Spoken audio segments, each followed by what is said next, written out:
राजधानी भोपाल के ISKCON temple में हूँ और यहाँ पे चूंकि जन्माष्टमी का अवसर है तो भक्तों में अलग ही हर्षोल्लास देखने को मिल रहा है। भक्तों में एक उमंग है। केवल भारत के नहीं बल्कि विदेशों से भी यहाँ पे श्रद्धालु आए हुए हैं। भगवान श्री कृष्ण की भक्ति में वो झूम रहे हैं, गा रहे हैं, भजनों पे वो थिरक रहे हैं। और ऐसे में चूंकि देखिए मध्य प्रदेश में इस वक्त जो श्री कृष्णाष्टमी है वो इसलिए भी बेहद खास हो जाता है क्योंकि डॉक्टर मोहन यादव ने इस बात की घोषणा की है कि वो श्री कृष्ण पाथे का विस्तार करेंगे, यानी कि श्री कृष्ण जी से जुड़ी हुई जो स्थल है वहाँ पे तीर्थ स्थल के रूप में उसे कहीं ना कहीं विकसित किया जाएगा और वहाँ पे तीर्थ स्थल को विस्तार दिया जाएगा। तो जन्माष्टमी का अवसर है और आप मेरे पीछे देख सकते हैं किस प्रकार से इस्कॉन मंदिर में इस वक्त भक्तों का जो तांता है वो लगा हुआ है। लगातार भक्त आ रहे हैं और इस बीच हमारे साथ में आदि गुरु दास जी भी हैं। आदि गुरु जी आपसे बात करेंगे, आपसे जानना चाहेंगे कि इस्कॉन मंदिर में इस बार किस प्रकार की तैयारी की गई है जन्माष्टमी को ध्यान में रखते हुए। हरे कृष्णा। ये जन्माष्टमी बहुत ही विशेष है। ये इस वर्ष जो है ये भगवान श्री कृष्ण के प्राकट्य के लगभग 5251वां वर्ष है, तो इसलिए बहुत विशेष है। और जन्माष्टमी इस्कॉन मंदिर में अत्यंत भव्यता के साथ ही मनाया जाता है। तो पिछले वर्ष लगभग 40,000 श्रद्धालु आए थे, तो आशा है इस बार लगभग 45 to 50,000 डिवोटीज आएंगे। और पूरे दिन भर उनको हमारा प्रयास रहता है कि उनको एक आध्यात्मिक वातावरण मिले। यहाँ पे पूरे दिन भर भगवान के हरे कृष्ण का कीर्तन होता रहेगा, कृष्ण कथा होगी, भगवान कृष्ण का प्रसाद यहाँ पे लोगों को वितरित किया जाएगा।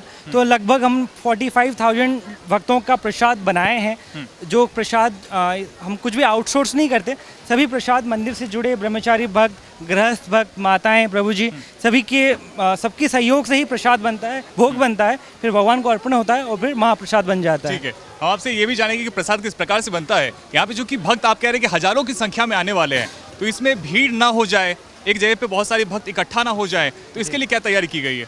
तो पूरे जन्माष्टमी के दिन ऐसा रहता है कि मूविंग क्राउड रहती है। प्रातः से ही प्रातः 10 बजे से लोगों का आवागमन होता रहेगा। तो एंट्रेंस से ही हमने एक जिगजैग मोशन बनाया है, तो जिससे क्राउड एक जगह इकट्ठा ना रहे। और वहाँ पे भी हमने कुछ LED स्क्रीन्स लगा के रखे हैं ताकि जो मूविंग क्राउड है वो टेम्पल हॉल एंटर करने से पहले भी उनको पता चले कि भगवान अंदर क्या क्या एक्टिविटीज़ हो रही हैं, कीर्तन हो रहा है, भगवान का श्रृंगार किस प्रकार से है, मंदिर का डेकोरेशन किस प्रकार से है, वो उनको दिखता रहेगा। और उसके उपरांत भी जो टेम्पल हॉल में प्रवेश करेंगे एक रूट डिमार्केशन ऑलरेडी है, तो वो वहाँ से जाएंगे और फिर टेम्पल हॉल से जो वो एग्ज़िट करेंगे और वहाँ से जो एग्ज़िट हुए हैं वो भी हमने एक ब्रिज बना के रखा है। तो जो इनफ्लो है टेम्पल हॉल में और आउटफ्लो है, दोनों क्रिस क्रॉस नहीं करेंगे, uniform motion, one way traffic हमेशा रहेगी। और फिर वो ये जन्माष्टमी जो है मध्य प्रदेश के लिए बेहद खास है। मध्य प्रदेश के लिए बेहद खास इसलिए भी है क्योंकि मुख्यमंत्री मोहन यादव ने ये कहा है, उन्होंने घोषणा की है कि श्री कृष्ण पाथे का निर्माण किया जाएगा, यानी कि उन स्थानों से जहाँ पे कि श्री कृष्ण से जुड़ी हुई चीज़ें हैं, जो उनकी लीलाएं हैं, उन जगहों को तीर्थस्थल बनाया जाएगा। तो इसको आप कैसे देखते हैं? ये बहुत ही सराहनीय पदक्षेप है। भगवान भगवत गीता में बताते हैं, जन्म कर्म चमे दिव्यम एवं यो वेत्ति तत्वतः त्यक्त्वा देहम पुनर्जन्म नैति मामेति सो अर्जुन। इसका मतलब ये है कि भगवान बता रहे हैं कि मेरा जन्म और मेरा कर्म दोनों ही दिव्य हैं। तो भगवान से रिलेटेड जो भी चीज़ें हैं, भगवान की जो भी लीलास्थली है, ये हमारे बहुत सौभाग्य की बात है कि हम भारतवर्ष में हैं और यहाँ पे मध्य प्रदेश में हैं। यहाँ पे भी भगवान के अनेकों लीलास्थली हैं। जैसे कि भगवान ने अपने वृंदावन धाम छोड़ने के बाद जो अपने शिक्षा ग्रहण के लिए भगवान यहाँ पे उज्जैन, वहाँ पे संदीपनी मुनि का आश्रम है, वहाँ पे आए थे।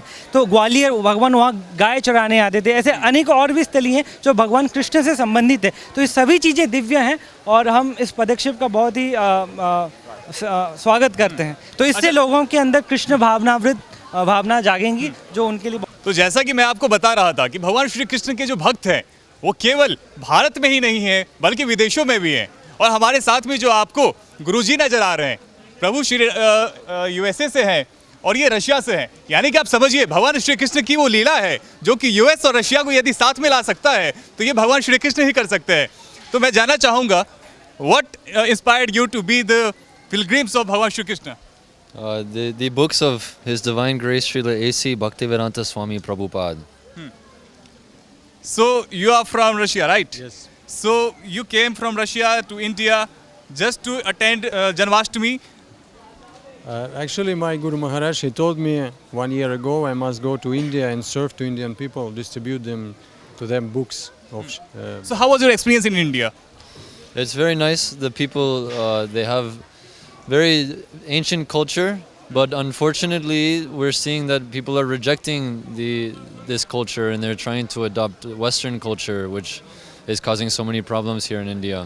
तो देखिए ये कह रहे हैं कि जो देशवासी हैं वो कहीं ना कहीं भारत का जो कल्चर है उसे ठुकरा रहे हैं, लेकिन ये यहाँ पे ये बता रहे हैं कि ये विदेश से आने के बावजूद इनको इंडियन कल्चर ने इतना कहीं ना कहीं मोटिवेट किया कि ये यहाँ पे आ गए।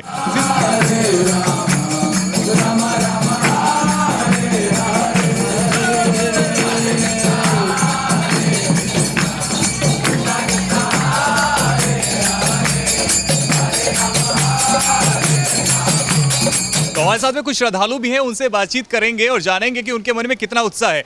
श्री जन्माष्टमी है, कितना उत्साह है आपके मन में? उत्साह बहुत ज़्यादा है। आज मैं नीमच से यहाँ पे आया हूँ, तो यहाँ आने के बाद मंदिर आए, मंदिर में जो भाव भक्ति देखी बहुत अच्छा लगा। उसके बाद जो यहाँ पर हमने प्रसादी ली, प्रसादी में भी जो आनंद आया, बहुत मज़ा आया।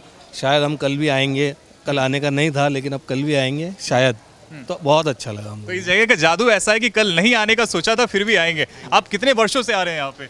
मैं यहाँ तो पहले बार आया हूँ। अच्छा, उज्जैन में गया हूँ, वृंदावन गए हैं और भी कई जगह गया हूँ इस्कॉन, और बहुत तो चूंकि आप वृंदावन गए तो यहाँ पे भी आपको वही माहौल मिल रहा है, चूंकि भक्त यहाँ पे भी उतने ही हैं। हरे रामा हरे कृष्णा हरे हरे हरे मैं कृष्णा चाहूंगा कि आप सब मिलके साथ में इनका हरे रामा कृष्ण कृष्ण हरे हरे हरे रामा राम राम हरे हरे एक और बताओ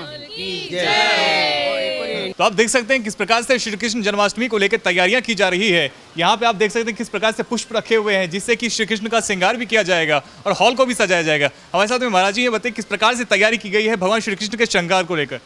तो अभी ये पूरा स्थान जो आप देख रहे हैं, यहाँ पर भगवान के श्रृंगार से रिलेटेड अलग अलग चीज़ें रखी गई हैं, वस्त्र, उनके आभूषण, और ये सारे जो पुष्प आप देख रहे हैं, ये पुष्प मालाएँ, ये कल मंदिर और भगवान के अल्टर के डेकोरेशन में काम आएंगे। कल और भी भव्य श्रृंगार आपको यहाँ पे दिखाई देगा। आज उतना ज़्यादा नहीं दिख रहा है लेकिन अभी उसकी बहुत ज़ोर शोर से तैयारियाँ चल रही हैं। ये पुष्प आप देख रहे हैं, पुष्प मालाएँ पड़ी हुई हैं यहाँ, और तो इस प्रकार से भगवान के श्रृंगार की तैयारियाँ चल रही हैं। भगवान श्री कृष्ण किस रंग का वस्त्र धारण करने वाले? भगवान श्री कृष्ण अधिकांशतः पीताम्बर पहनते हैं, तो भगवान कृष्ण को पीताम्बर वस्त्र धारण कराया जाएगा। जी हाँ। और इस हॉल को कब तक सजा दिया जाएगा, इस पुष्पों से पूरे हॉल को? कल सुबह तक, क्योंकि मंगल आरती होती है सुबह 4:30 बजे, तो मंगल आरती तक अधिकांशतः तैयारियां हमारी हो जाएंगी। और उसके बाद जब श्रृंगार आरती होती है जो कि 7 बजे होती है, तो उस समय भगवान का जो नया रूप आप देखेंगे, जहाँ पे भगवान पूरी तरह से आभूषण और वस्त्र और नए पुष्पमालाओं इन सभी से सुसज्जित दिखेंगे। तो देखिए बता रहे हैं किस प्रकार से आरती से पहले जो है वो भगवान का श्रृंगार कर दिया जाएगा और हॉल को भी पूरी तरीके से सजा दिया जाएगा। देखिए इस वक्त आपको दिखा रहे हैं वैदिक पाकशाला में मैं मौजूद हूँ और हमारे साथ में प्रभु जी हैं और वो बताएंगे किस प्रकार से यहाँ पे जो है वो जो बर्तन है वो रखे जाते हैं, किस प्रकार के वो बर्तनों का इस्तेमाल करते हैं और किस तरह से यहाँ पे जो है वो प्रसाद बनाया जाता है। जी, तो अभी जो जहाँ पे हैं, यहाँ पे ये हमारे विग्रह स्थापना होने वाले भगवान का, ये अभी हमने रिसेंटली बनाया है। तो यहाँ पे ट्रेडिशनली जिस प्रकार से भगवान का मतलब वैदिक समय में जिस प्रकार से कुकिंग होती थी वो प्रणाली से कुकिंग होती है और अत्यंत प्रेम के साथ हमारे मंदिर के भक्त ही भोग बनाते हैं। मतलब जब भगवान को लगा नहीं, अर्पण नहीं हुआ है, तब तक हम उसको भोग बोलते हैं। तो और इन्हीं बर्तनों के साथ में आप भोग तैयार करते हैं और यहीं में भोग लगाया जाता है, यही वो बर्तन? जी, ये सभी अभी रिसेंटली परचेज किए गए हैं क्योंकि भगवान के विग्रह स्थापन होने वाला है। तो ये भगवान के भोग से निमंत्रित अलग अलग व्यंजन के रखने के लिए जो भी बर्तन है, ये किस प्रकार के व्यंजन बनाए जाते हैं, क्या क्या बनाए जाते हैं यहाँ पे मुख्यतः भगवान के लिए? भगवान के लिए दिन में जैसे जब विग्रह स्थापना होते हैं तो भगवान की दिन में 8 बार भगवान को भोग लगता है। एक्चुअली सबसे पहले मंदिर में मंगल आरती होती है 4:30 बजे, तो भगवान भक्तों को 4:30 बजे दर्शन देते हैं, लेकिन उससे पहले ही भगवान को एक भोग अर्पण किया जाता है, उसको मंगल भोग बोलते हैं। और उसके बाद फिर 9 बजे भगवान को एक भोग लगता है, फिर दोपहर 12 बजे फिर राजभोग लगता है, फिर शाम को 4 बजे, ऐसे करके लगभग 7 से 8 बार भगवान को भोग लगता है। और ये इसमें बहुत शुद्धता की बहुत ध्यान दिया जाता है। जैसे कि मंदिर, ये प्रिंसिपल ये है कि जिस प्रकार से भगवान की अर्च विग्रह की आराधना होती है, जैसे कि जहाँ पे भगवान विराजमान है वहाँ पे जिस प्रकार की प्यूरिटी सैंक्टिटी की मेंटेन किया जाता है। भगवान का जो किचन है वहाँ पे भी सेम स्टैंडर्ड्स मेंटेन किया जाता है। हर भोग में अलग अलग पकवान यहाँ पे बनाए जाते हैं। जी जी, अलग अलग भोग के समय अलग अलग व्यंजन उसमें रहते हैं। 6-7 अलग अलग भोग की व्यवस्था रहती है। अलग अलग स्वीट्स होंगे, कुछ अलग अलग नमकीन रहेंगे, अलग अलग वैरायटीज ऑफ रहते हैं। क्योंकि श्रीमती राधा रानी, शास्त्रों में ऐसा वर्णन आता है, श्रीमती राधा रानी जब भगवान के लिए भोग बनाती हैं वो कभी भी सेम भोग को दोबारा रिपीट नहीं करती थी। ये श्रीमती राधा रानी की स्पेशलिटी थी। हम तो उस स्तर में नहीं है, तो हम प्रयास करते हैं जो भी बेस्ट ऑफ द बेस्ट चीज़ें हो सके वो भगवान को अर्पण किया जा सके।